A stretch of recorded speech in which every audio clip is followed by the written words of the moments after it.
Hi, Mark here from the Tangibound Podcast Network and host of the flagship show, the Tangibound Podcast. Did you know that we over at Tangibound are always looking for amazing podcasts to promote? And did you also know that we are also proud nerds and geeks of everything from movies, music, gaming, TV shows, and comic books to wrestling, MMA, soccer, and football?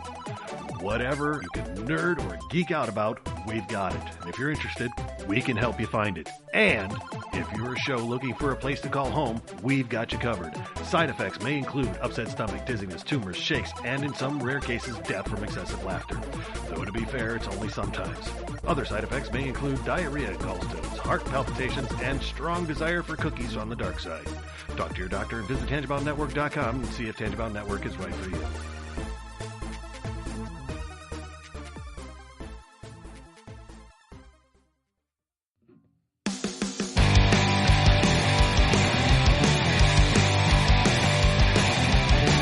Sucks to the last drop. Are you gonna blow your head off? Take good aim and don't forget to duck. Life sucks every Monday and all the way to Sunday, but I wouldn't have it any other way.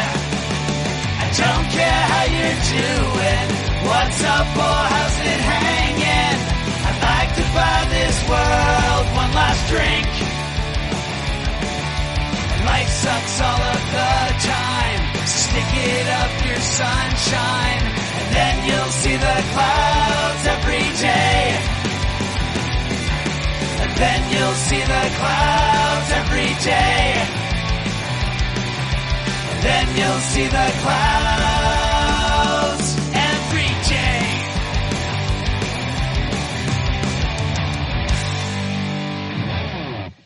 We're not doctors, therapists, trained professionals of any kind, so if you feel you do need help, please reach out and get the help you need.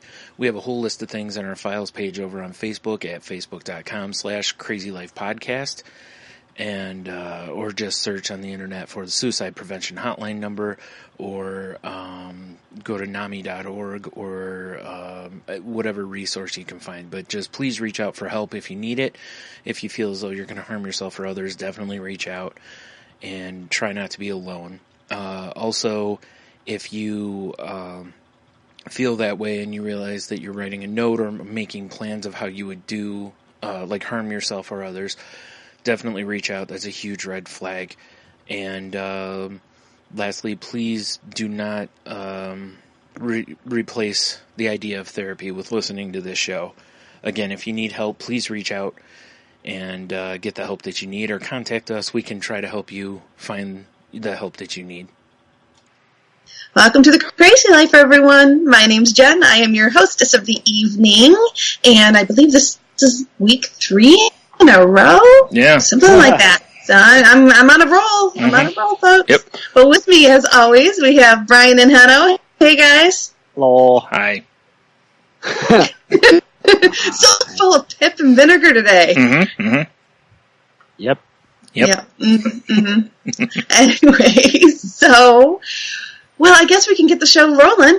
Why don't we start with, which one of you guys want to start talking about your week? Not it. I'll be happy to go. How was your week, Hanno? Well, it was pretty good. Let's see. I had one of those, by the time Thursday rolled around, and I got off work, I had some things to do, meetings to go to, and then do a podcast. And by the time I got done, I felt so done with the week that really wasn't that awful, that I just had this overwhelming need to, like, isolate and, like, you know, sleep in a lot. And I got some things done, but it was weird how like, I almost felt kind of guilty about it, because I really didn't do a lot to deserve it.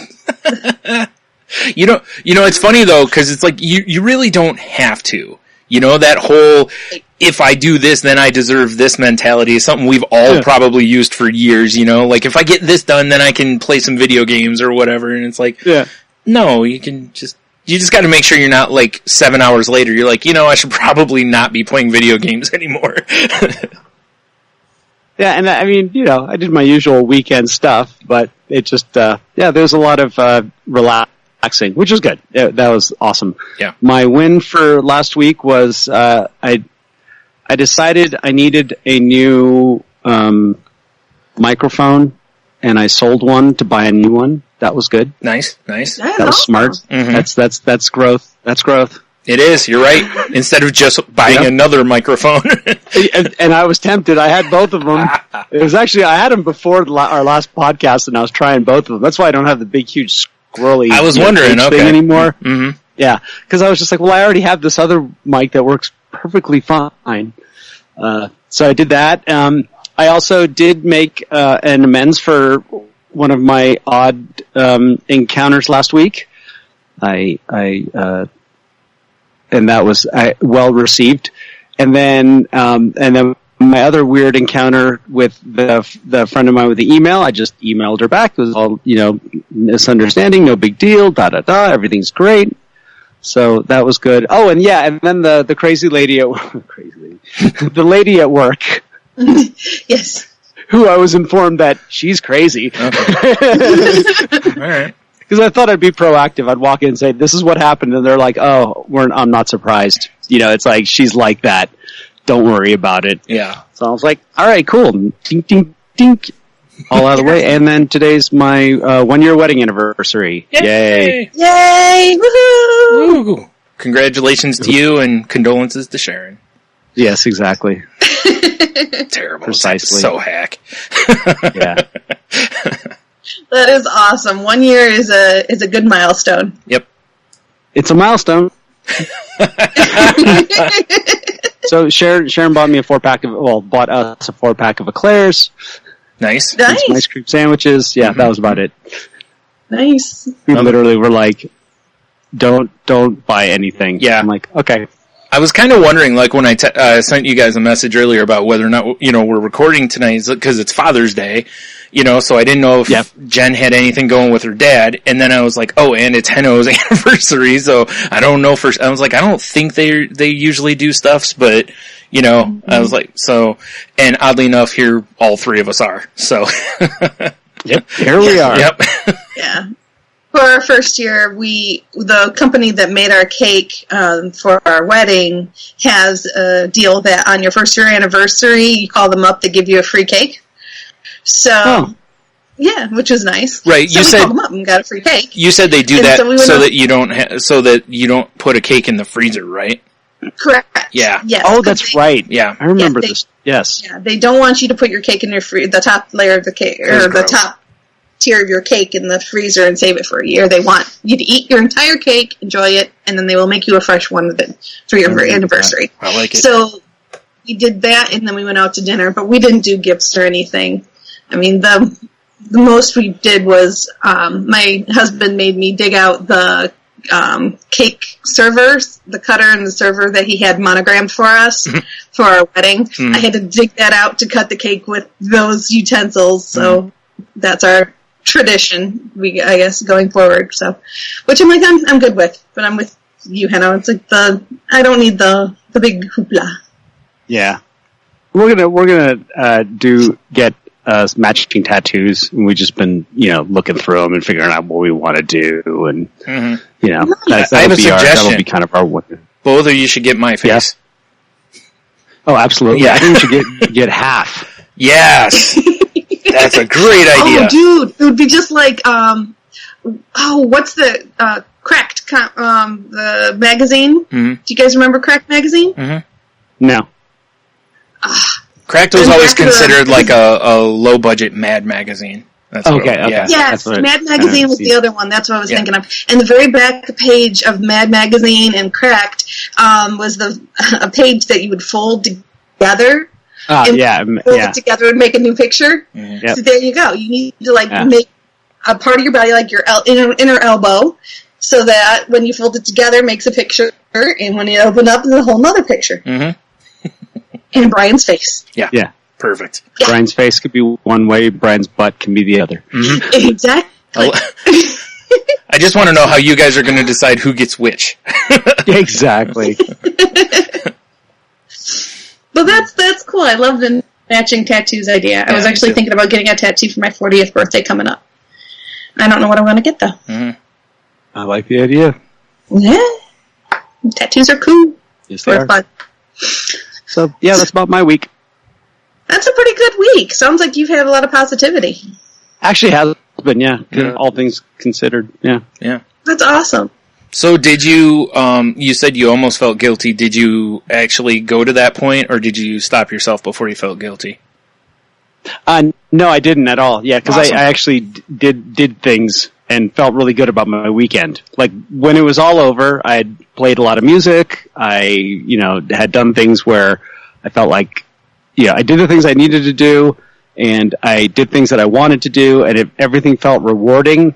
And so, therefore, I went to work today feeling good. Nice. Yeah. Awesome. All right. Well, I guess I'll go next. I went back to the eye doctor this week, which I haven't gone in a while. You found somebody that took your insurance? Yes, finally. And Good. yeah, I went up there, it was, pretty fast actually. It was a, pretty nice place. Everybody was nice. That was great. It was just funny though, like once I got through with the eye exam, I go over to, where they have the glasses, and the woman's like, okay, well, I'm going to go look at your insurance. And she's like, just, you can go ahead and browse. And I see the sign that says for the frugal fashionista. And I'm like, oh, here's the section I'm allowed to look at, because it says cheap. And, and sure enough, she comes back and she's like, okay, you can look at these 3 sections, which were all the, that type, which kind of sucks because I saw a pair of, frames that Oakley makes that I really liked, but it would have been like $300 some out of pocket. And I'm like, no. So, I found a pair that I liked pretty well. And, the only part that sucks is, my insurance doesn't cover, anti-glare, which is kind of necessary for me. And they also don't cover, I have a really strong prescription in my left eye and barely any in my right. So if I don't have them made out of like that polycarbonate or whatever it is, and there's something else they do too, my left lens of my glasses looks like a Coke bottle. And my eye will look like huge. So in order to not feel like, weird, I always opt for that. But yeah, they don't pay for that either, so that was out of pocket. So that was a good kick in the pants. But, whatever. Usually is. Fortunately, much like the last time I got glasses, I went over what the insurance would pay, but fortunately both times I had the money to do it. So I'm not walking out of there with just like base glasses or something to, because anti-glare, I sit at the computer or I'm on my phone so much that I just can't imagine not having that on my glasses. Yeah. So yeah, anyways, that was, so I should have those in, probably next week or something like that. Maybe the week after. This past week, I found out I won tickets to WWE wrestling event tomorrow or Tuesday. Tuesday Night SmackDown. Nice. Yeah, our local cable company had a thing, and I threw my name in there, and because I've won contests from them quite a few times, and so yeah, I got an email saying I had won 3rd place. I thought it was spam at first. Yeah. And I'm like, because it says like you've won SmackDown tickets or something like that, and I'm like, what? And I was like, right. oh, you know what? I entered a contest where I could win those, so I opened it, and sure enough, I was like, oh, hi. So I still gotta go get the tickets, but yeah, that's Tuesday. So me and Tony and T and my nephew Mike are gonna head over there and have a good time. That'll be a good time. You gonna make a sign? No, Oh, you're not gonna sign up? No. Honestly, and it's only because I really hate being behind people that have signs at those. I like reading them. That was actually one of my favorite things I used to do was when I had DVR, I would watch wrestling, and there were times I would pause it and read the signs in the background and stuff, because sometimes there's some really good and funny signs. But yeah, not anymore. I'm not so much into that. No, you're not going to share your favorite Bible verse? No. Oh, jeez. Maybe I will. No. There you go. What was there? Oh, I get to go to a new neurologist tomorrow morning, bright and early. Oh, cool. My appointment is half an hour away at 9:30 in the morning, so I'll be fresh as a daisy for that, I'm sure. Yeah. Ugh. Nice. This is for your migraines? Yeah. But I'm it's one of those things with neurologists, I pretty much, like, when they're like, oh, what works for you? And I'm like, whatever's the first thing available, because I know it's generally 3 months away, you know? But this one wasn't actually. I just called a couple weeks ago, so I'm really shocked I got in this fast. Probably a bad neurologist.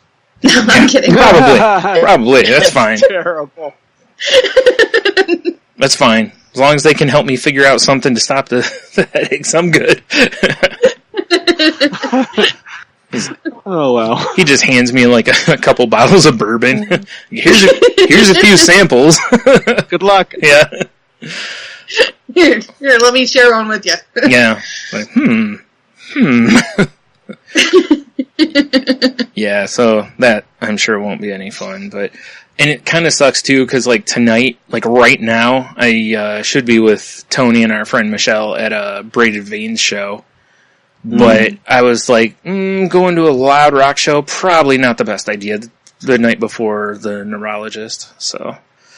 Cause the reason for it, part of it is not because I'll be tired, because I'll be tired anyway. But it's more that, if it pushes me, like, the social aspect of things, if it pushes me too far, I won't want to go tomorrow. So, this way I know I'm not, putting myself in that position. The other side of it is, essentially causing my brain some trauma before I go to the, exactly. Yeah. Although, that's what it is. That's what I'm there for. Yeah. I would still beating to the music. Yeah. He's talking to me. I can't hear a thing he's saying. Huh? Oh, man.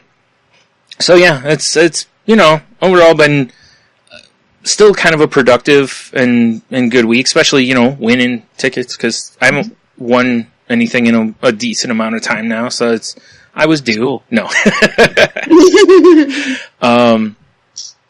Yeah, and there was something else I was going to say, too. What was it? Oddly enough, though, overall, this last week, I felt more, kind of down. Like the high wave I've been riding the last few weeks, I kind of felt like it dipped down a little bit this week. I don't, no real reason why. Like, there isn't any one thing or series of things that happened that, did it. It's just kind of how I'm feeling this week. But I'm still in a good place. It's just, a little lower than last time, which is still okay, so. Well, you just coasted into the beach. You need to paddle out, pass the breaker, catch the next wave. Right. I'm too busy looking for sharks. So yeah. No, sharks are easy. You just listen for the donut. No. As long as you don't hear that, you're okay. They're fine. You're missing the symbolism of my statement, though. The statement is that I'm looking for something negative. I did get that, okay. But I did gloss over it for a joke. No, I know. What can I say? Yeah. I think that's about it for me. Yeah, so my win for the week would be obviously winning tickets is the win for the week, but, going back in, getting glasses, and I got, the exam went well, which is great, because, I've always been, for a long time, I've basically been every 5 years, I need a real, just a little adjustment to my, prescription, and then I'm good, and that's exactly what this was. So, that made me happy, that it wasn't, a significant decline, Yeah. Absolutely. Yeah. Nobody likes significant declines in anything. No, although I will say this, I noticed the difference now, in trying to read the real small lines with my left eye. Like, I've always struggled with it, because my left eye, basically, if it's the only eye open, everything's kind of blurry, and almost like if you were looking, through kind of a shade. It's got like a darkish tint to it, and it's blurry. So, now this time when I was trying to read some of those letters, it was really hard. And I had to fight something. Like, I've always had to fight this when I'm at the eye exams. I don't know if anybody else does this. I'm sure someone does. I try to figure out what the letter is based on the shape. Even if I can't clearly read it, I will still try to figure out what it is based on the shape of it. Yeah, I do too. And I find myself doing that a lot. Do that. Yeah. That's cheating.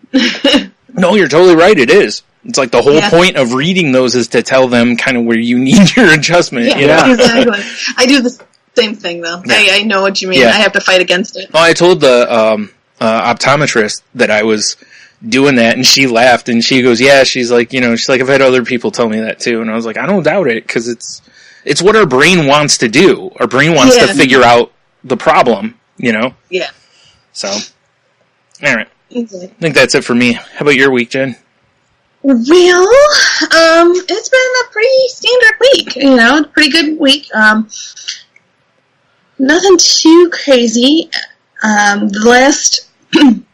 I'm feeling a little bit, not overwhelmed, I'm trying to think of the right word for it. I'm finally settled, I think, into my normal routine, with work, and working like around 40, 45 hours a week, and then having like Monday, Tuesday off, and then every other Sunday is pretty much what it's working out to be. So every other Sunday, and then Monday and Tuesdays off. Which I'm settling into it, but I'm starting to notice I'm missing things. Like I'm feeling left out of stuff because a lot of stuff happens on Saturday nights and I'm working. Oh, okay. Or Saturday during the day and I'm working. And so I'm feeling a little bit blah about that. So I think what I'm going to do is there's a woman I work with that does a split shift, and I think I'm going to talk to her and see if she wants to alternate, like maybe even like on a monthly basis, where I would take her shift, which was Monday, Tuesday nights, Saturday, Sunday, or Friday, Saturday days, and she would take my Wednesday through Saturday nights. Oh, okay. So maybe alternate every other month or something like that, and just kind of see if she'd be interested in doing that, just so I can get a little bit more flexibility, and I don't have to feel as pigeonholed, I guess. Maybe that's the right word for it. It's kind of stuck. But it's interesting, because it's finally, I think I'm finally set in my schedule and set into the job that I'm doing. So... it is good, but things have settled down at work. I had a really great conversation with my new manager, which I think I talked about last week. Did I? Because the gentleman that was no longer with the company, somebody came and replaced him. Had a great conversation with him. Everything has been pretty smooth since then, which is nice. My win for the week. Actually, before I get to the one for the week, so work's going pretty good. Had my brother-in-law came over last night, so he was there. He's over the house today, and I had my dad over, and I cooked for him, and I worked last night, and I'm feeling really good. So I was able to clean the house, cook a full meal, have guests over that spent the night, and still be okay with the house being not perfect, still being okay with getting only a modicum amount of sleep. I think it was like 6 hours, which is fine, and so Brian shaking his head at me. Yeah. So today was a really good day. So things have been going really, really fairly nice, even keel, solid, good week. Good. Which I'm very happy with. My win for the week is last night at work, I was confronted with some mistakes that I made. Friday I did some counts. Saturday came in, we found out the counts were wrong. I didn't do them correctly. In my head wanted to go to, oh my God, I'm getting fired, and flipping out and going down this massive shame spiral and feeling guilty and feeling bad because somebody has to redo my work and all of that stuff. I could feel it coming. And I stopped and I said, no, I'm not going to get fired for something like this. It was a mistake. I figured out what I did wrong. I went to my manager, my supervisor. Supervisor gave me instruction on how to fix it going forward. He even said, no big deal. I'm redoing the counts, and I'll submit them. We're moving on. Mm-hmm. I even gave him I said, feel free to say that it was a learning curve, that, the error was made because of, learning issue, so we've got that resolved and shouldn't have a problem going forward, that type of thing. Mm-hmm. He's like, no, there's not even any reason to do that. He's like, counts came back wrong, we fixed them, we moved on. I took it, and that was it. Yeah. And that's where I left it. And I wouldn't let myself go down any other path other than my supervisor says it's okay. I did what I could to repair the situation, and that's it. Good. So, nice. Yeah. So that was my win for the week, not letting myself freak out. Yeah. Which is easy for me to do, especially in circumstances where I make mistakes, because I'm much easier to forgive someone else's mistakes than forgive my own. Well, I don't think it's just you. That's most true. People are that way. Yeah. I don't forgive my mistakes very easily. Mm-hmm. So with that being said, something that we wanted to talk about this week is, the topic of the week, just communication. And I know, folks, we've been talking a lot about different types of communication. Well, this one is 5 ways men and women communicate differently. So I'm from Venus, you're from Mars. Now, have you, that was what, the 90s? Yeah. Yeah. When that book was all the rage. Yes, it was. Yeah, it was. Yep. Ugh. Well, it has been proven through many, many scientific studies that men and women do think differently. Our brains are wired differently. And it just is. It's just one of those natural facts of life. Part of that, though, comes understanding how to communicate in a way that we can hear each other better. In the article, this is on Psych Central, men and women are different in many ways. They see the world through completely different perspectives. The key to understanding their differences is in the way that men and women communicate. There are 6 important communication differences that you should be aware of to help improve communications with your partner and make them smoother and more effective. So, in the circumstance, well, the number one we have here is why talk? I actually got a stat on this just last night on the radio. I was listening to the radio, and men speak around 20,000 words in a day. Women speak on average 40,000 words in a day. And okay. Wow. All the men out there are probably not surprised. So, yeah, we use twice as many words to get our point across. Mm-hmm. Yep. And that's why when you come home not wanting to talk and she wants to talk, there you go. So why talk? He believes communication should have clear purpose. Behind every conversation is a problem that needs solving or a point that needs to be made. Communication is used to get to the root of dilemma as efficiently as possible. And actually, before we go any further, let me make a little caveat on this one. We are talking in generalities on the show, so please do not be offended if this does not apply to you. This is more of an average, general type of a circumstance. So, if it doesn't apply to you, no big deal. You just are uniquely you. So, what do you guys think? Do you guys, the whole talking, do you listen for solving and that type of thing? I think it's weird because I kind of think most of us are wired that way.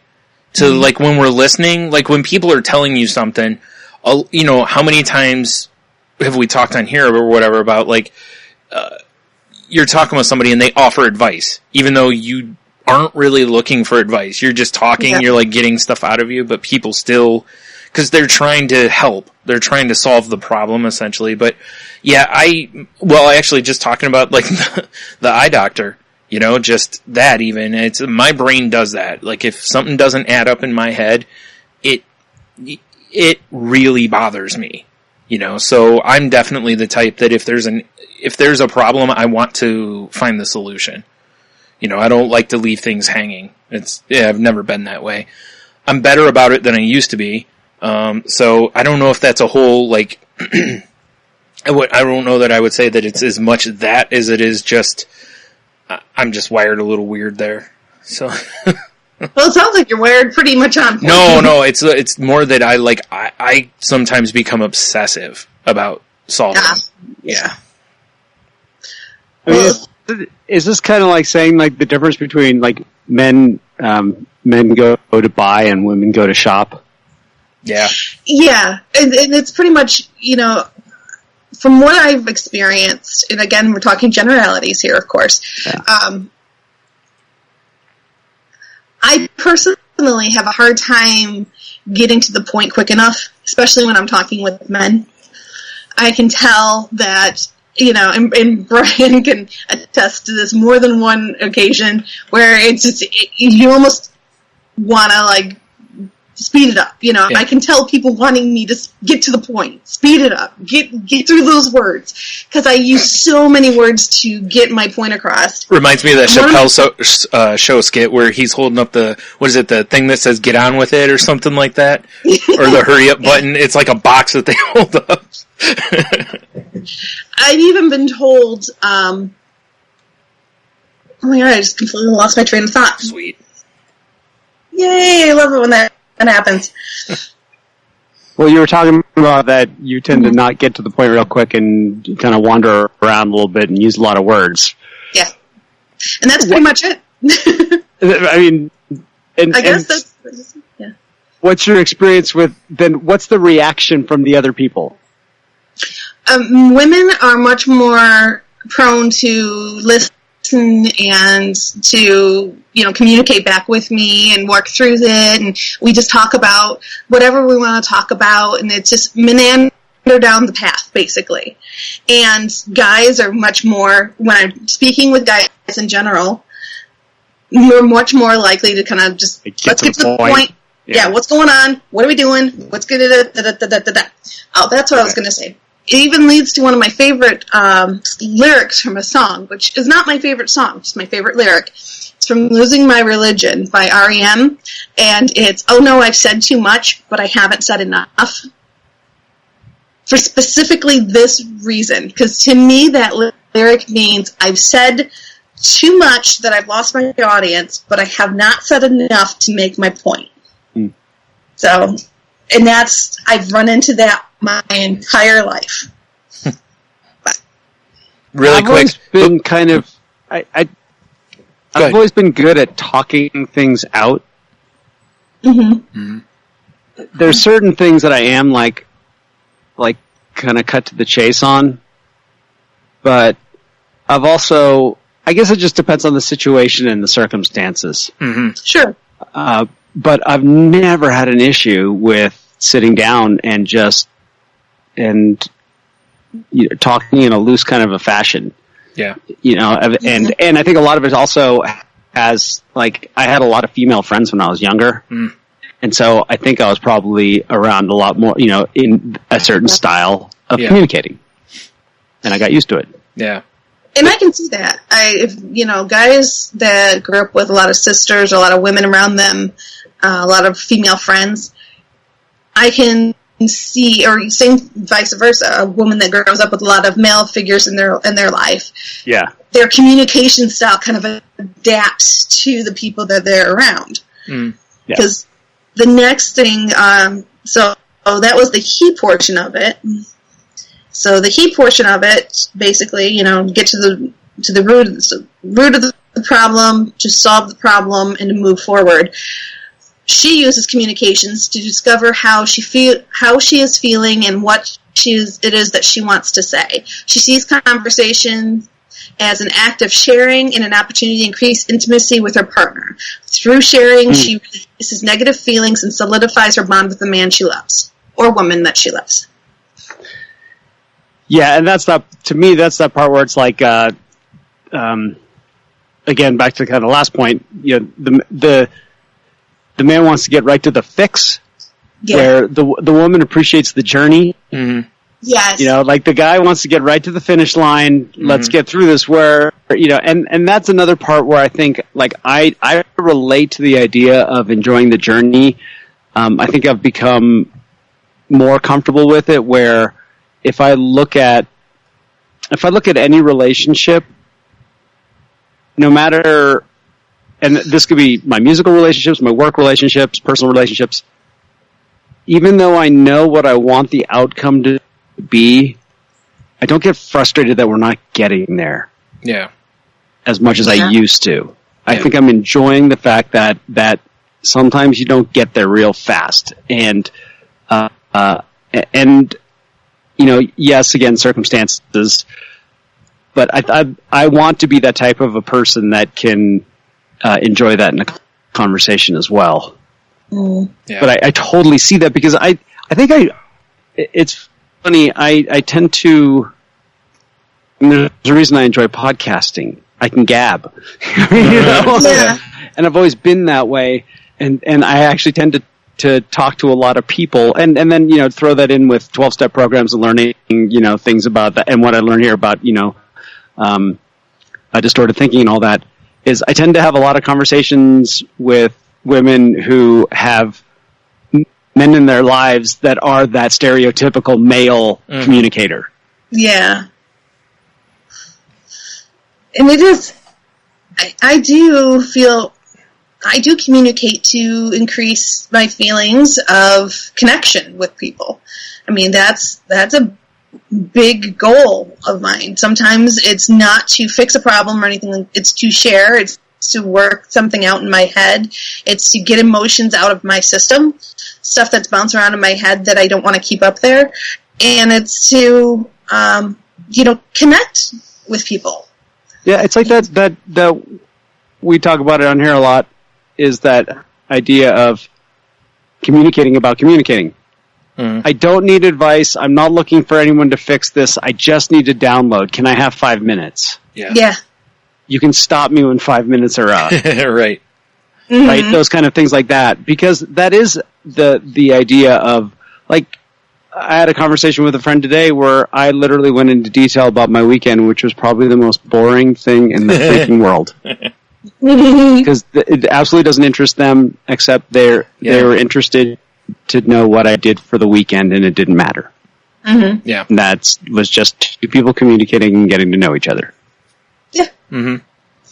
It always has made me wonder if people went into conversations as if this was the normal move, in that, like when you go in, like you were just saying, Heno, to where you're just like, look, I just need to download. I just got to get this out of my head. I need 5 minutes after that. Like you said, you tell me to 5 minutes are up and I'll stop.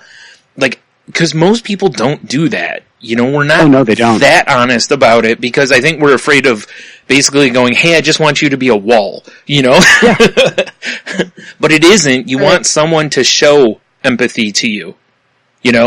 That's what really a lot of it is that you want, even if you don't get the whatever, or just, the person can throw in a, oh man, or ooh, kind of thing. Mm-hmm. But I've often wondered how much better conversation could be if we did that a little more, even though it kind of seems harsh and cold. At the same time, it also is like, rather than, how, because we've all known the person that's like, why do you keep coming to me? Every time I give you advice, you don't listen. Instead of going, maybe they don't want my advice. Just want a listening ear. Yeah. It's, I've been really practicing it with, especially with, my friends that I don't, that I'm talking to them over the phone from a distance, like my friend Neil. When I call Neil, I will ask him, do you have time to talk right now? Hold on, really quick. Happy birthday, Neil. All right, moving on. Oh, that's right.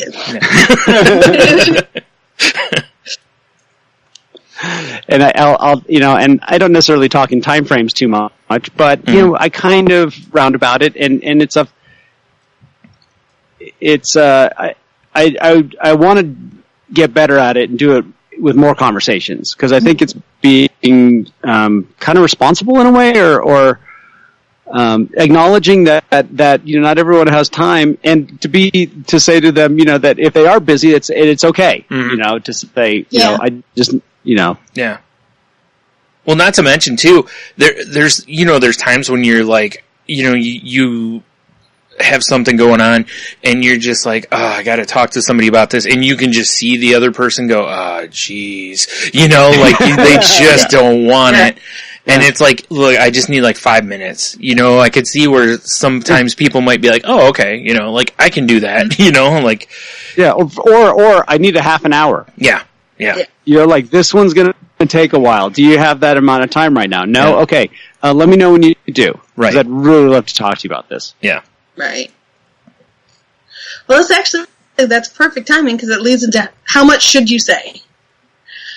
He prioritizes productivity and efficiency in his daily life, and his conversation is no exception.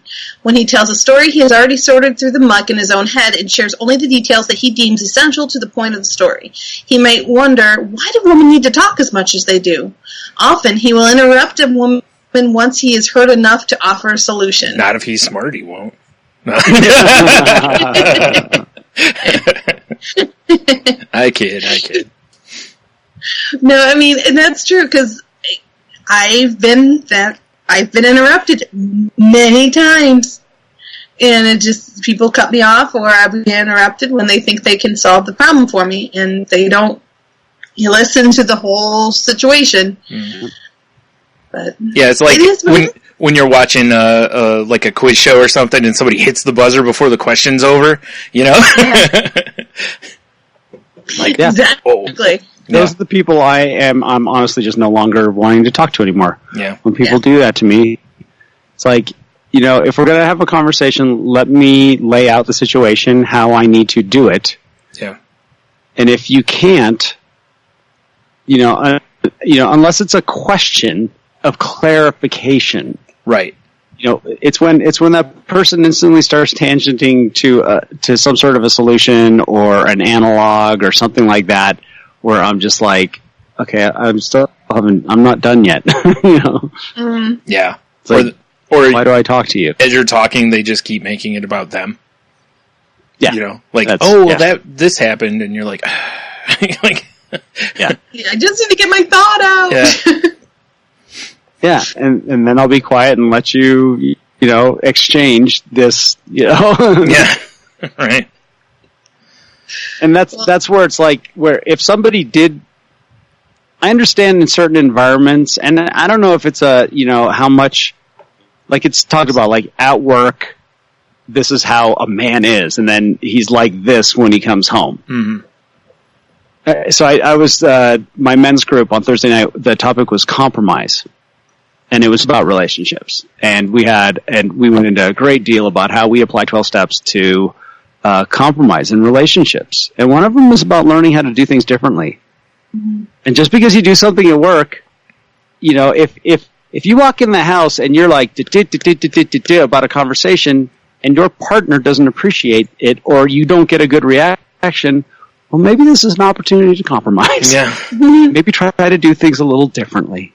Mm-hmm. Mm-hmm. Or it's a good growing experience potentially for everybody involved in that scenario. Because I think so. Okay, this doesn't work for you. This is how I tend to communicate. Kind of, that's where you can find out. Like, what do you need from me? Like, what? Yeah. How do you need me to communicate this kind of a thing, or whatever? Because you're right. Sometimes at work, like Jen actually talked about this a couple weeks ago, about how remember the guy at work. And there was another person that they just talked a certain way, and you walked in, you don't know their language, so you can't communicate with them that way. And that's the way this is. At work, that communication may be totally fine, but when you get home, I mean, I doubt most Major League Baseball, base coaches go home and start throwing signals off their arms and touching their hats and everything to talk to their wives, That would be odd. That would be odd, yeah. Like, no, not tonight and not ever, not even on your birthday. So.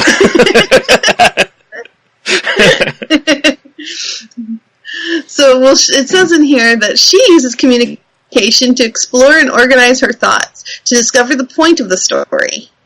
Oh, that's interesting. Yeah. So he speaks to tell the point of the story. She speaks to discover the point of the story. Yeah. So she may not know what information is necessary or excessive until the words come spilling out.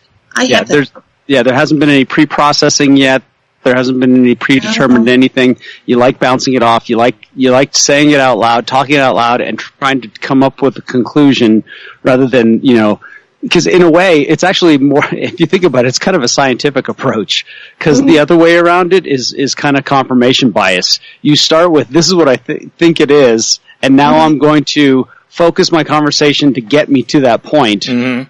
Versus where you're like, you know what, let's work this and see what comes of it. It's like you're not giving it you're not predisposing what the outcome or what you want it to be. Yeah. Because most people are actually, a true scientific method would be to say, you know what, I think it's like this, now I'm going to try to prove it wrong. Right. Most people say, I think this is what the issue is, and now I'm going to find every reason to support why I think that. Yeah, that's true, yeah. Right? But I've had situations where, where I've been, I understand where this frustration comes because I've been in a relationship where this happened, where it was a time where conversation should not be happening, and all of a sudden my partner decided, well, you're next to me. Why should I be thinking this in my head when I can be talking it out loud? Yeah. Timing is everything. Right. It's okay to have because I get that. It's like, why would you be sitting there in your head about something when you have somebody right next to you can talk to? Right. Yeah. Okay. Sure. Yeah. It's one thing to say, well, okay, we've, you just walked in the door. Let me allow my brain to freely flow at you. Okay, probably not good timing. Right. Right. Mm-hmm. After dinner, after we've eaten or whatever, you've had your downtime, would it be okay if we talk a little bit? Mm-hmm. But that takes a certain amount of discipline to do that. Yeah. Mm-hmm. Instead, what would happen in my situation is, okay, the whole evening's gone by, lying in bed, now I'm going to talk. Yeah. Just like I'm ready for sleep. Yeah. Timing. Oh, yes. Yeah. Yep. That's what I think. Really, a lot of this comes down to it's like, it seems to me that, all right, this is great. We're understanding how men and women communicate differently, but the solution to it is communicating. Yeah. Yes. We gotta, now that we understand how. Now we found the paradox. But, yep. So the next one is actually about listening. So what does it mean to listen? So he's conditioned to listen actively. When a woman initiates conversation, he assumes she is seeking his advice or assistance. He engages with the woman, filtering everything she's saying through the lens of what can we actually do about this. Learning to listen patiently, not just passively, does not come easily to him. So kind of like what we were talking about earlier, I feel like this works both ways really easily. Yeah. I think they're being polite. I think that what they want to say is men want to fix a problem and move on. Yeah. That's really... It's not about active listening. No, it's not. I don't believe it. I just don't believe it. I think men are literally going, I'm going to solve your problem for you. Yeah. Mm-hmm. Yep. When all she wants to do is talk about how this thing happened at the ATM and the card got sucked in and this and blah, blah, blah, blah, blah. And all he's going to say is, well, why don't you put your PIN number in your phone somewhere so you don't forget it? Right. And all she wanted to do was share a frustrating experience that afternoon. Mm. And I don't think he was listening. He was solving. Yeah. He was solving. Yeah. I really think they are dodging around the truth of the issue. Is that men aren't actively listening. Right.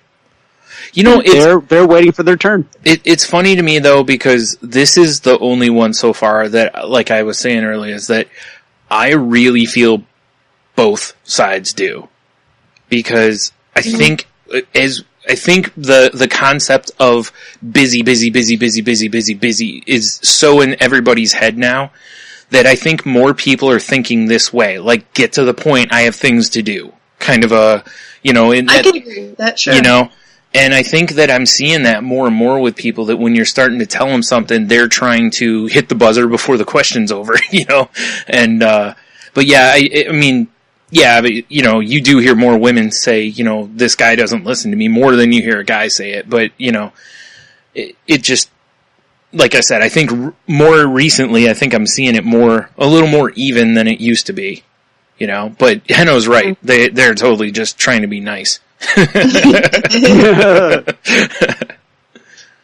Well, she sees conversation as a productive end in and of itself. If she feels sufficiently heard or understood, she may not need to take further action to resolve a problem or make things better. The fact that she has been listened to assuages her anxieties and dulls the pangs of negative feelings.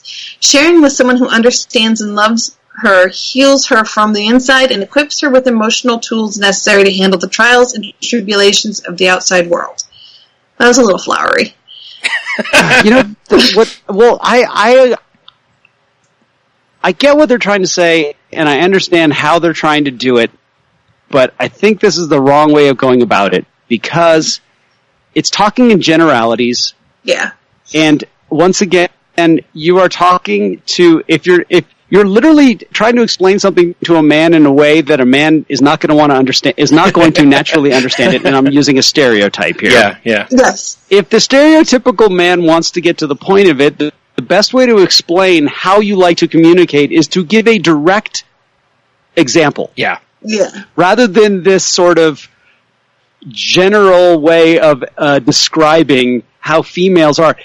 If Jen, you came up to me and started, and I was frustrated with how we communicate, and you started describing everything in the way women typically communicate, I'd still be like, eyes glazed over. If you specifically gave me an example, right, and then said, next time if you did this, it would be very helpful to me, my masculine brain will go, that makes sense to me. You've given me a solution and something to try, if I'm willing.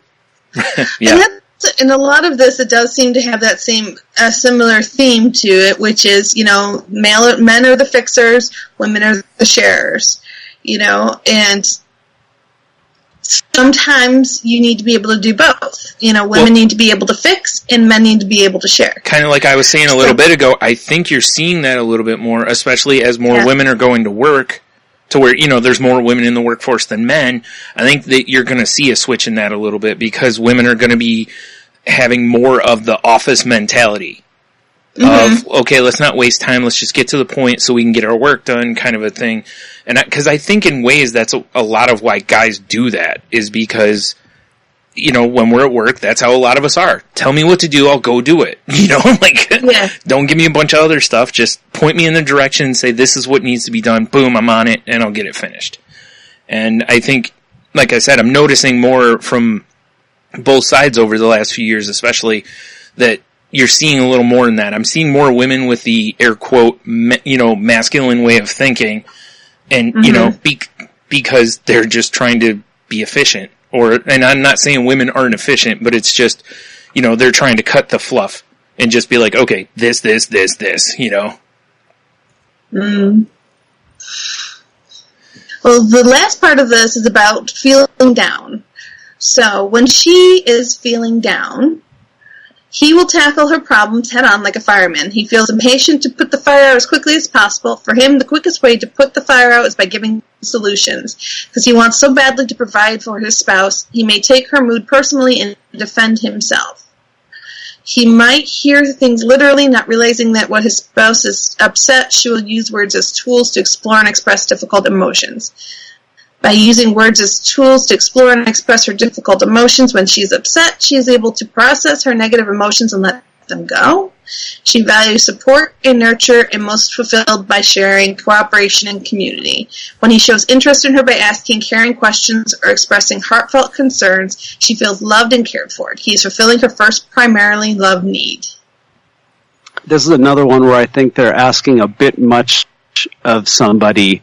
Yeah. Especially somebody that has never been involved with any sort of therapy or, they nail one thing right off the bat that I think is so true, is in an emotional situation, and it doesn't have to be just men and women, it can be, me and my bandmates, and all this kind of stuff like this happens too, because we're talking about passions here, right? Somebody starts describing something, and the other person feels attacked or takes it personally, or they feel like they've done something wrong.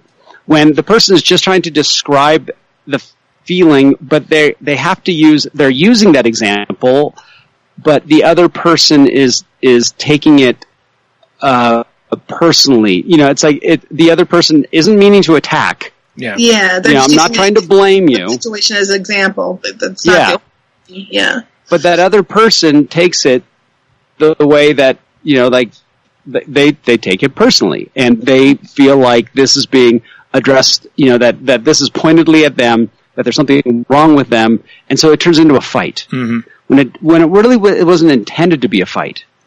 But these are things that are difficult. This is the part where it's like, this is where I get professionals. I get why couples go to see professionals. Because there are things that we do when we interact with other human beings, whether it's our personal lives, friendships, work, whatever it is, where there are certain techniques and ways of where I might not know how to adequately explain it to somebody about what I want and what I need without having them feel defensive about it. That I'm not poking, I'm not saying there's anything wrong with them. What I'd like to try to do is come up with a different way of doing things. And there's some nuance there. I mean, I think there really is. Yeah, absolutely. I mean, it's interesting it's interesting what we take offense to and what we find that we feel that we need to be defensive on.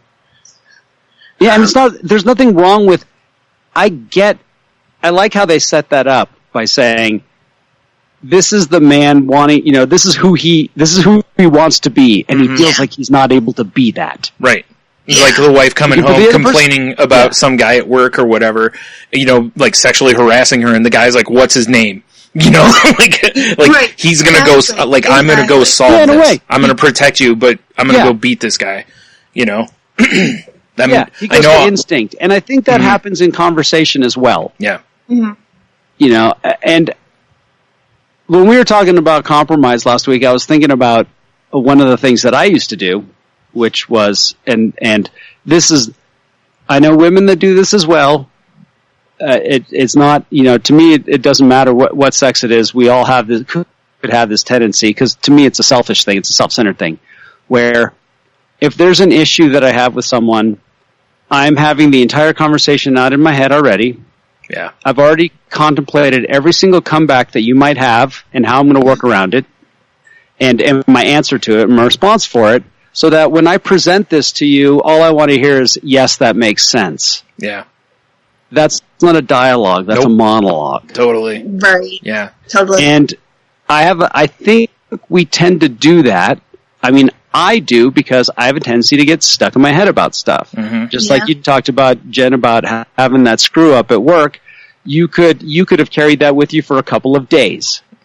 Yeah. And, and I will do that, and then I will come in, I will have all this future casting, and I will have every single aspect of it, rather than just letting it go and analyzing what's important to me, and then being in the moment and having a conversation about it. And letting the actual conversation happen. Yeah, because the other way, you're just being closed-minded also. Like, you've already determined what their opinion is. Yes. Like, you're not even giving them a chance to voice an opinion, perhaps come at you with something that does, like, well, here's why I did that, that maybe would make sense.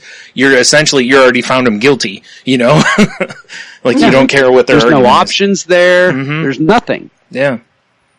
And I just, and I don't, like I said, I know people that do that. I think it's more of a, I don't know. I'm not a licensed therapist, so I'm not going to take a guess at it. For myself, I know what it is it's self-centered.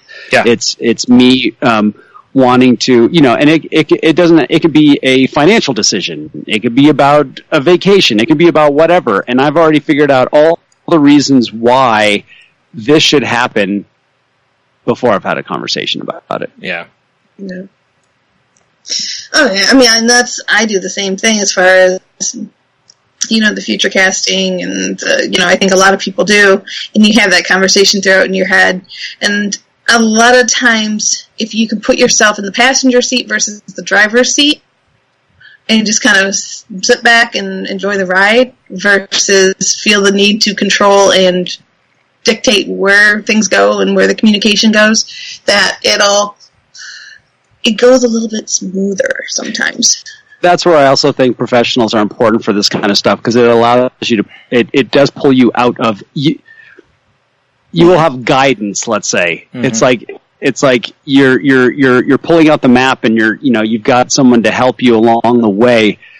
Because I think a good takeaway, at least for myself with this, is if you read something like this and you understand these 5 points, then you're probably in a position where you can express yourself and express your needs and wants, and you're probably already with somebody that is willing to listen to those things. Mm. If these 5 things sound foreign to you, or will be foreign to the other person, you might need professional assistance. Yeah, just to kind of help overcome those hurdles. Well, not to mention when we're talking, like especially somebody you've talked to over and over and over and over with, like a spouse or whatever, it's like we tend to we fall into our cadences. Like we fall into the same things. This is how I approach a conversation. This is how, so the professional, like you were saying, Heno, basically can kind of like, okay, well, we're going to do this. Like we're not going to talk that way. We're going to talk this way, and put both sides kind of on the same road. Like, okay, we're both, everyone's talking here, Yeah. Because I guarantee, and again, this is speaking for myself, I know one of the issues that I was always able to talk a good game. Let's call it that. I could read something like this and get all philosophical about it and blah, blah, blah, but I wouldn't actually put it into practice in my own life because I had other things I needed to work out first, like self-centered issues, patience, consideration of other human beings, right? Some sense of empathy. Yeah. I mean, really, it's like there were certain things that were a major hindrance for the difference between me accepting this as a philosophy, and actually putting it into practice. Yeah. Mm-hmm. Yeah. Because there's one thing that, for me, at least as an alcoholic, that I was really good at is BS. Yeah. I could make something sound really good. Right. But and that's the other thing that with professionals that I think is very useful is that in the process of trying to apply something like this, the professional is going to also be able to look at and point out your some distorted thinking, or especially if somebody starts instantly. I have a friend of mine. He goes to absolutes right away, just black and white, and I'm just like, okay, hold on a second. Yeah, I don't know the two of you, but I doubt you can use the word never. Right. Yeah. And nevers, you can't use them. Yeah, and so but those are those types of things. Is if those are going to be hindrances to any of this understanding to me. Mm-hmm. But what I like about this is these kind of topics can illuminate those issues with anybody in your life. And it can open discussions. Yeah. If you now engage in a conversation based on some tips and some advice, and you find yourself hitting that, that proverbial wall, okay, well maybe there needs to be something else, first. Mm-hmm. At least it'll illuminate some things. It'll help you, come to a better, more informed decision, let's say. Yeah, that's true. You made a great point when you were talking about, you know, how you had a lot to do before you could do this part, you know? And that's something that going to seek help will kind of point out to you is, you know, you kind of get, like me, as I've gone, you know, my therapist has talked to me about different things, you know, and once she pointed out, you know, that I wasn't logical, that I was actually using distorted thinking, then my head was just, you know, like, what? You know? And so that changed, you know, the way I was looking at things. I communicate differently than I did then. Because a lot of the time I didn't communicate. I would just keep it all inside me because, you know, I can fix it. And it's not the truth. Well, it is, but I need help, you know? And, you know, it's funny because, like, communication issues are so... It just seems so ridiculous, even though it isn't. You know, it seems like something we should be able to adjust to on the fly. Especially, like, couples, coworkers. You know, after a little bit of time around each other, you should kind of be like, okay, I see how you do things, and we can, you know... But it's amazing how you can work with somebody for 5 years and still not be able to talk to them. You know, or date someone or whatever, be with someone for multiple years and you're, you know, both like talking to walls, you know? Well, I think, you know, before we started recording the show, we had, you know, talked about this, a couple of states for the first time we're going to be discussing, mental health in schools. And we're both like, wow, this is great. Well, where do you learn how to communicate? Yeah. We learn from our parents. Yeah. We learn from our immediate surrounding, you know, whoever it is, whether it's, you know, it could be a parent, it could be relatives, it could be our, you know, that's where we learn. I didn't have the greatest set of skills going into my first relationships at all. Right. What I pretty much had was some sort of instinct and a whole lot of emotion.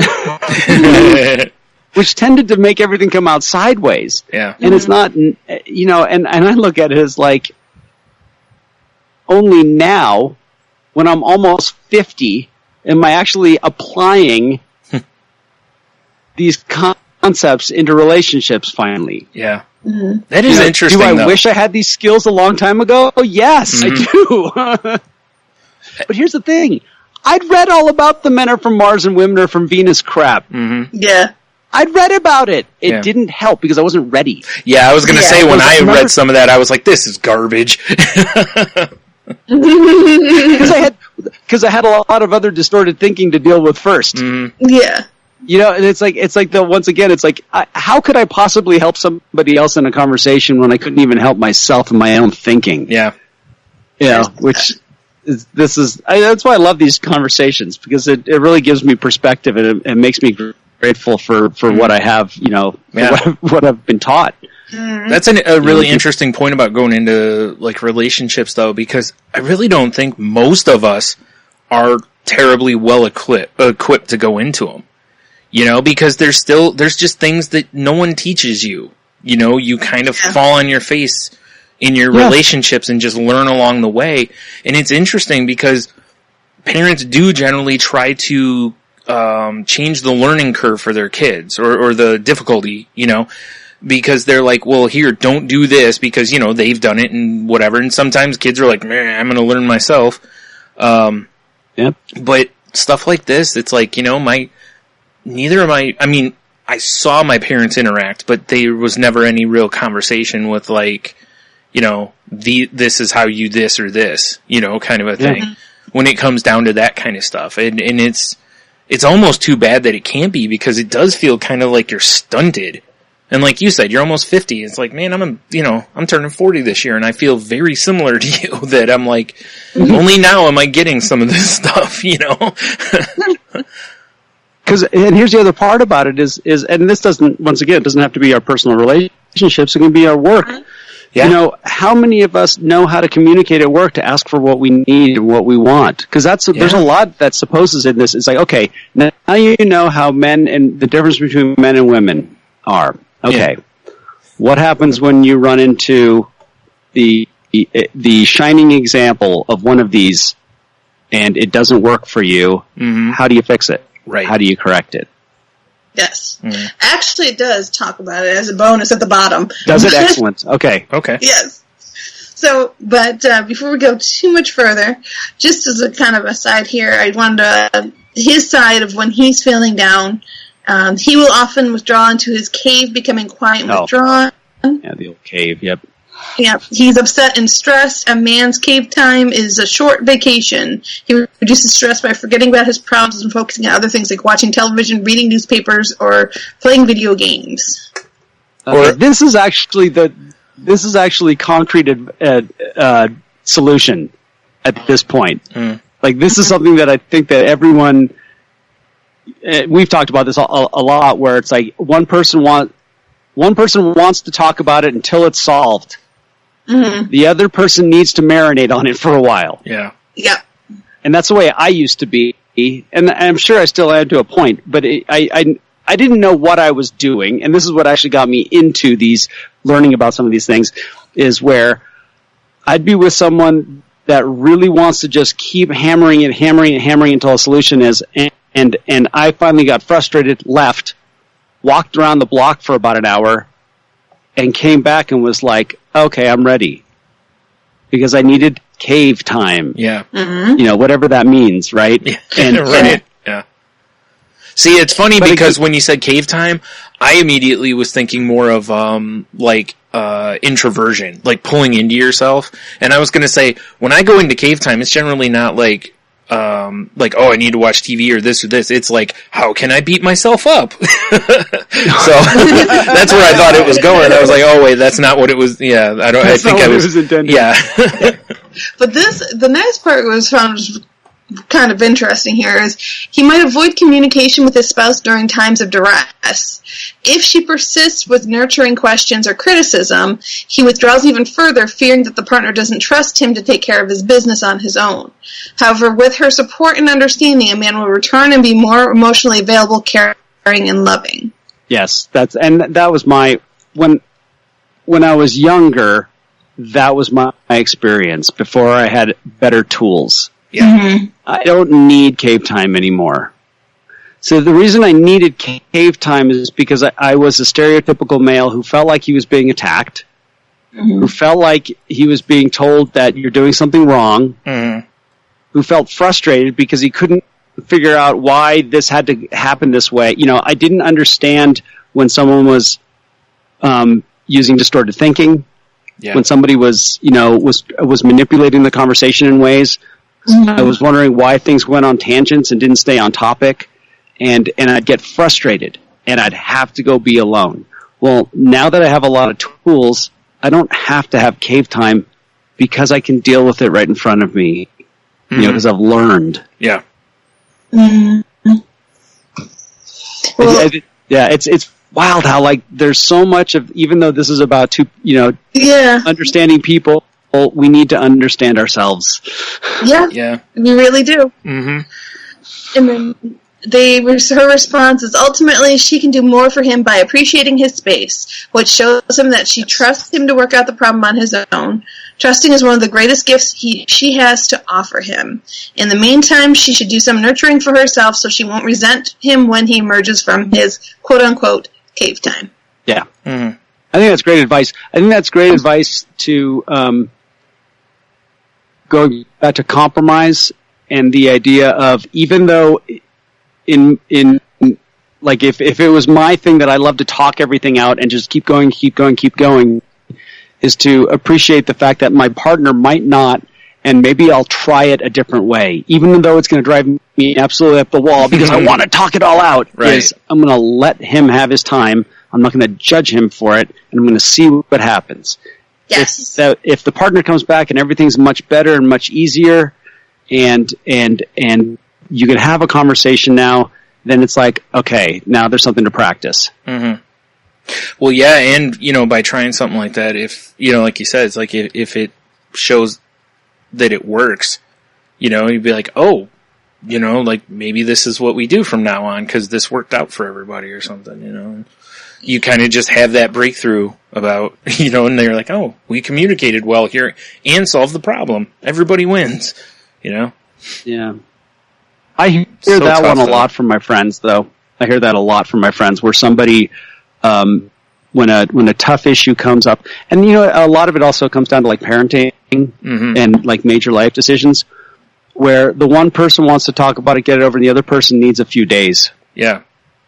And the first person has a very difficult time giving the other person those few days because they want to solve it. Yeah.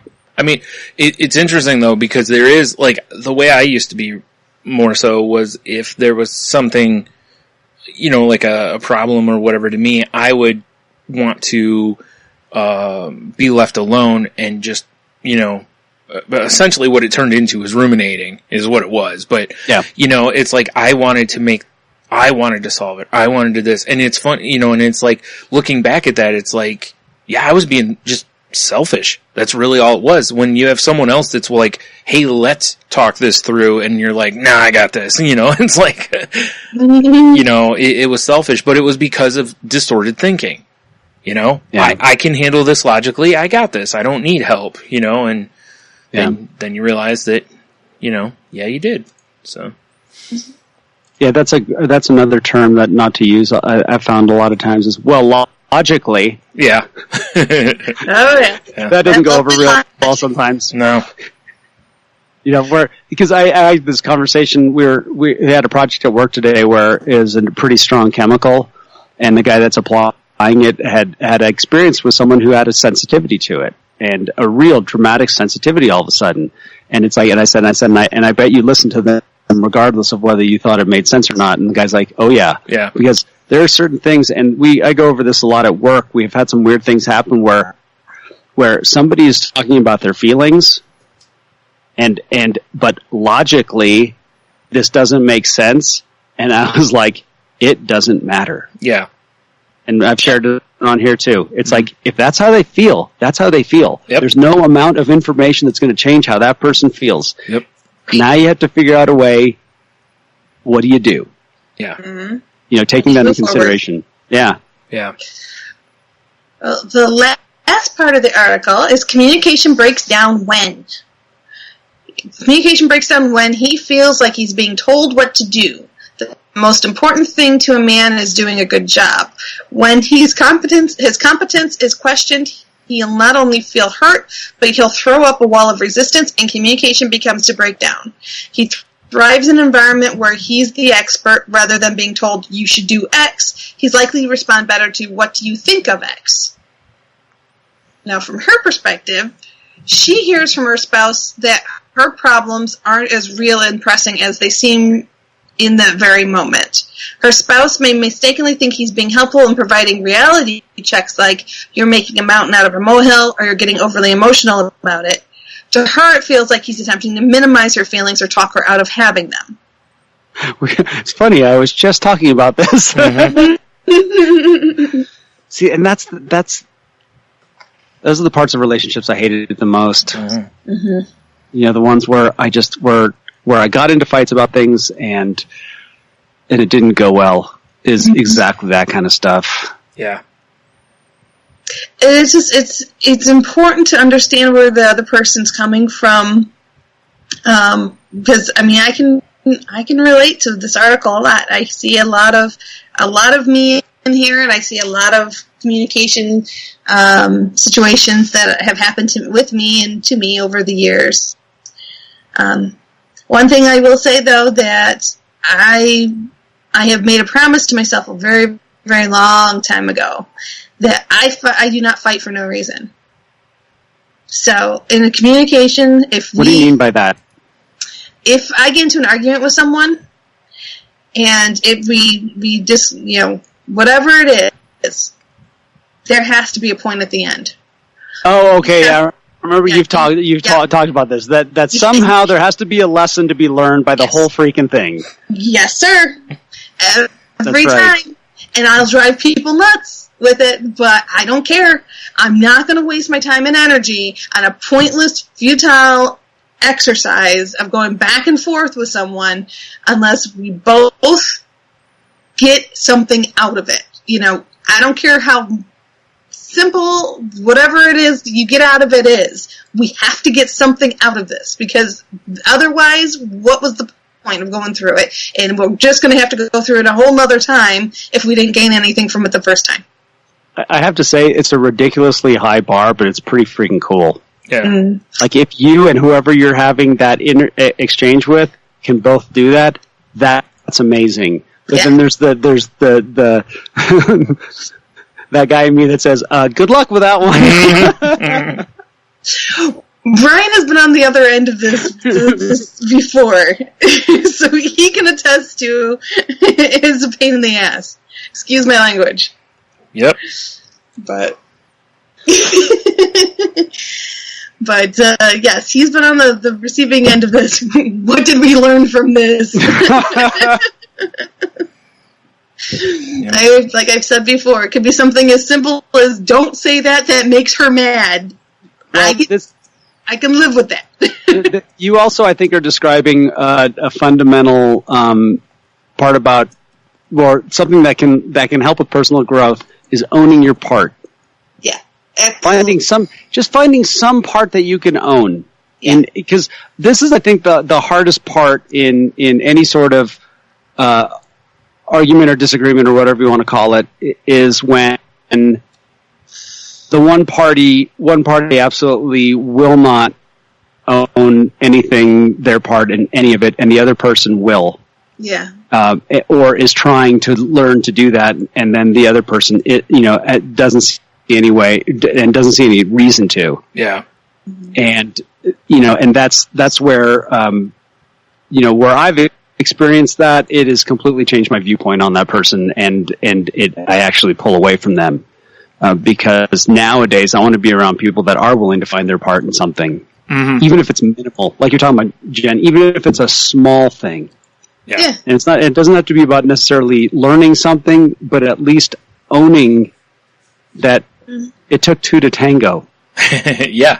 Yep. You know, it's funny, Henno, you mentioned that, because I know you've been talking about that for a long time on here and stuff. And, plus, when we've talked, off show.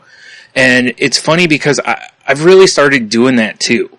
Like, I really am starting to look for that. Like, even in things where it seems like it's totally someone else's fault, I'm still looking for, like, what part did I play in this? Like, so that I can not put myself in that position again or something, and it's interesting how often you actually do find something that you're like, like, maybe if I didn't say this, kind of.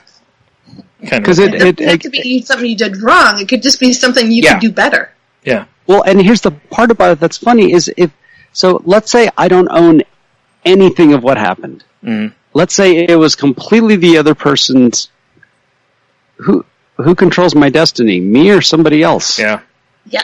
Like, if I'm willing to find my part in something, I have given myself the power again, because now I can change something. Yeah. If it was always everybody else, I'm just a victim then. Mm-hmm. And there's no personal growth there at all. Yeah. And, am I even in control of my own life? Evidently, the whole world does everything to me. Yeah. That's to me where you end up. And guess what happens the next time? It happens again. Yep. It happens again. Even if it's as much as just saying, the next time I meet somebody that starts a sentence with this, I'm walking away. Yeah. I won't engage. Yeah. It's like, me and this person cannot communicate. Yeah. I will not engage in this. Yeah. Mm-hmm. Yeah. That's something. Every time I start dating women that I met in the dark alley, things don't work out. Maybe I should stop going to that dark alley. No. Even if it's that. Mm-mm. Right? Meet someone underneath a spotlight. Come on. Yeah. Get out of the dark alley. Yep. Exactly. Well, what do you think, guys? It's like, here comes Henno's monologue, and there's 2 more points. That's okay. That's what the show is. I love these conversations, though. Yeah. Yeah, I love the conversations. I love hearing what you guys have to say. That's what makes the show amazing, is not necessarily the article, it's the conversations that we have. And not to toot my own horn or our own horn by saying our show is amazing, but I think it is. Mm-hmm. Well, I feel good because it's like I'm able to get together with you guys once a week and really review, am I applying this in my life today? Yeah. Or am I not? And like this particular topic, I feel like I'm doing a pretty good job with it. I know where my shortcomings are, and I know where I need to work on them, but at least my general understanding of these concepts, I feel pretty good about it. Yeah. I feel pretty good, too. Mm-hmm. So, I think we're very well-evolved individuals, at least in this communication arena. Hey, and that's a win for the week. Win for the week. I'm still dragging my knuckles.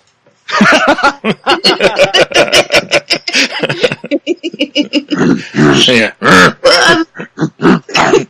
Yep. On that, folks, if you want to continue this conversation with us, you know what to do. You can reach out to us at the crazylifepodcast.weebly.com is our website. Crazylifepodcast at outlook.com is our email address. You can reach me on Twitter at Jen's Crazy Life. You can also reach me through Facebook as Genevieve McDaniel Topek. Long name. So if you don't remember it, go to our Facebook site that Brian's going to tell you about in a minute. Henno, how can they reach you? You can find me on Twitter at Ida Henno. Find me on Facebook, Henno Heiter. And you can also find the show on Twitter at The Crazy Life Pod, where I post the links to new episodes. You can find us over on Facebook at facebook.com/group/Crazy Life Podcast. And like Jen said, if you want to, contact any of us, you can go through that because we all have access to it, so we can, make sure the message gets to, if you wanted to just go to someone in particular. Excuse me. If, yep, crashed already. You can find me on Twitter at StuNami. My other podcast, Salty Language, can be found at salty_language on Twitter or at saltylanguage.com. That show is not safe for work. If you're using Apple Podcasts, please rate, review, and subscribe if you haven't already, to help us out a little bit. And if you're using Spotify, Stitcher, or any other podcast aggregator, please use their like or share options to potentially help us get more listeners. We're part of the Tangent Network, which can be found at tangentboundnetwork.com. So please go check out the other shows on the network and see if there's anything else you like over there. I feel like there's something else I missed and I don't see it. Okay. So, if you feel as though you may harm yourself or others, please reach out. We mentioned last week that, and Henno brought this up, and something we were talking about beforehand, that it's not just the, reach out to someone, but it's also, or as far as like if you are the one struggling, but also if you notice someone struggling, one of the best things you could probably do, we've talked about it in a previous episode, is find out what, symptoms of depression and different things are, alcoholism, whatever it is, and learn about it so that maybe if someone around you has that, you might be able to recognize, a red flag that maybe they don't even see. That kind of thing. And then reach out to people, as we talked before, reach out to your friends that are strong, reach out to your friends that are, that have just gone through, a loss of some sort, whether it's relationship, job, family member, whatever it is. Let's just try to communicate with each other more. I mean, there's no excuse when we have these phones that people aren't communicating with each other, Yeah. So, and, I feel like there's something else, but, no, I just kind of mushed the last two together. So, good enough. With that, folks, have a great week. Try to communicate better with each other, and do your best to put a smile on your face and wiggle those toes. Talk to you next week.